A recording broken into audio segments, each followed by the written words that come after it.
Hi hello అండి అందరికీ నమస్కారం. నేనైతే అమెజాన్‌లో ఒక నైఫ్ షార్ప్‌నర్ తీసుకున్నానండి. ఇది ఎలా వర్క్ అవుతుంది ఏంటనేది రివ్యూ చూసేద్దాం ఇవాళ. దీని కాస్ట్ రూ. 249 పడింది. దీనికైతే 3 స్టెప్స్ ఉంటాయండి. ఒకటి షార్పెన్, ప్రిపేర్ అండ్ ఫినిష్. ఈ 3 హోల్స్‌లో మనం నైఫ్‌ని స్వైప్ చేసి షార్ప్ చేసుకోవచ్చు.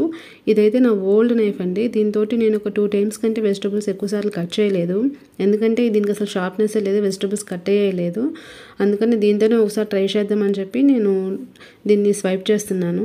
దీన్ని ఇలాగ 2-3 టైమ్స్ మనం స్వైప్ చేసి తర్వాత షార్ప్‌గా ఉందో లేదో చెక్ చేద్దాము.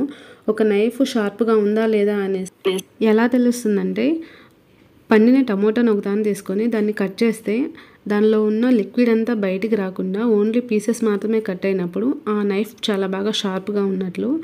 ఇక్కడ నేను కట్ చేస్తుంటే జ్యూస్ అయితే బయటకు వచ్చేస్తుందండి. పీసెస్ సరిగ్గా కట్ అవ్వలేదు. సో ఇదంత బాగా షార్ప్ అవ్వలేదని నాకు అర్థమైంది. అందుకని నేను మళ్ళీ ఇంకొకసారి ఈ నైఫ్‌ని షార్ప్ చేశాను నేను ఒకసారి. అలా షార్ప్ చేసిన తర్వాత మళ్ళీ వేరే టమాటో నేను కట్ చేశాను బాగా పండిన దాన్ని. ఈసారి అయితే చాలా పర్ఫెక్ట్‌గా కట్ అయిందండి. ఈసారి అయితే ఆ లిక్విడ్ అసలు బయటికి రాలేదండి. చాలా బాగా పీసెస్ కట్ అయ్యాయి. ఇలా మనం 1 మంత్‌కి ఒకసారి నైఫ్‌ని గనుక షార్ప్ చేస్తూ ఉంటే వెజిటబుల్స్ చాలా బాగా చాప్ అవుతాయండి. సో ఇక్కడైతే పీసెస్ చాలా బాగా పర్ఫెక్ట్‌గా కట్ అవుతున్నాయి. సో ఈ నైఫ్ అయితే చాలా బాగా కట్ అయింది. సో చూడండి ఓన్లీ పీసెసే ఉన్నాయి. జ్యూస్ అయితే అసలు లేదు.